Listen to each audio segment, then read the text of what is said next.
got identified coming from some of the chemicals and products on the train. But these are in a very reactive circumstance in that plume. They can react and create chemicals that I haven't even imagined. So there could be thousands of chemicals come out of this because of the temperatures and the stirring volume that occurs from that plume. So I have a real concern about this chemical stew. It's almost never talked about.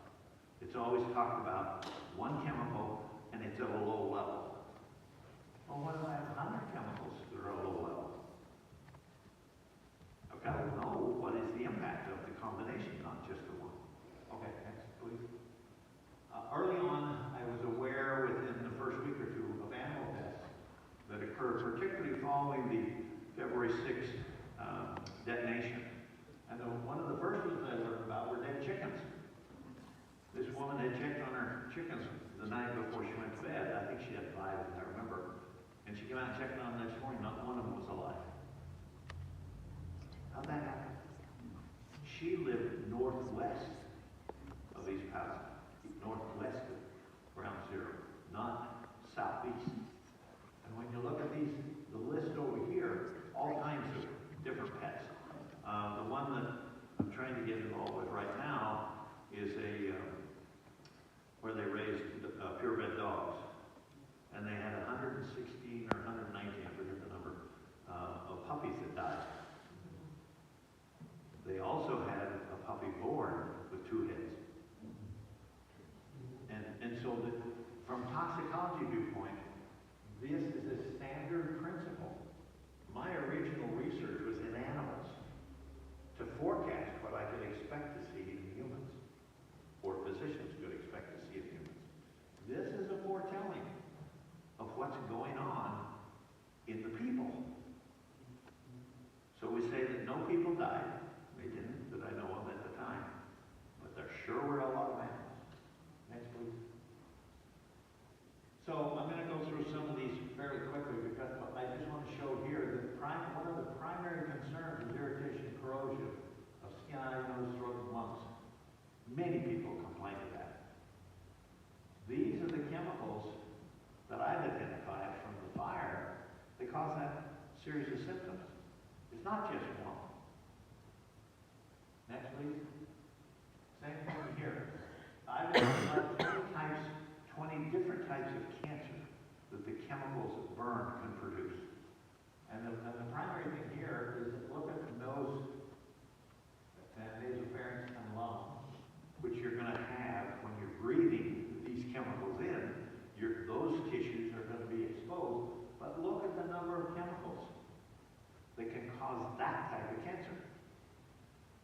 And what I'll emphasize to you is notice those that have an S on the end. Aldehydes, benzene substitutes, etc. Any that have an S on the end is not one chemical. That's a class of chemicals. It could be 10 or 20 chemicals that could be produced by the fire. I consider it one chemical in my tally, but it could be many. And so this is the cancer concern. Next. 2 underappreciated risks. Cancer-promoting chemicals and hormone disruptors. Cancer-promoting are chemicals that they know from their research do not cause cancer. But they promote other chemicals to produce more and more severe cancers. So they promote cancer, they don't cause it. And there are several chemicals that are released by the fires in that category. The others over here are hormone disruptors. And the hormone disruptors, again, I think all of these, I can't see clearly, I think all of these have an S all in them. And the number in parentheses is the number of chemicals in that category. So you've got 17 different chemicals that can disrupt hormones.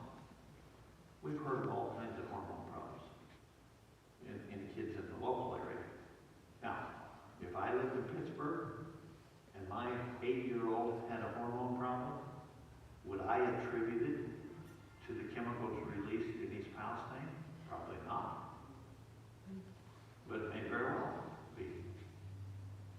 And so these kinds of fertility, infertility, early births,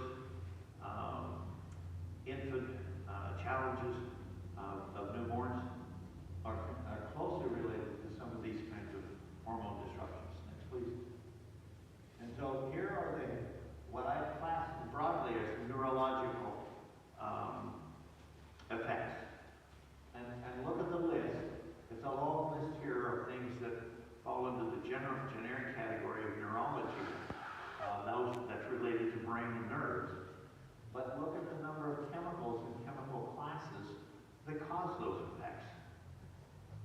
It's no wonder people were experiencing them in a relatively high incidence. Next. All right. Dioxins is one of the most toxic chemicals known.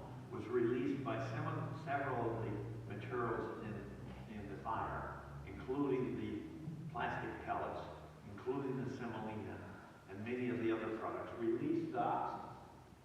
EPA came out and told people that don't worry about it being on your soil or in your gardens because it isn't taken up by plants. Well, here's the data.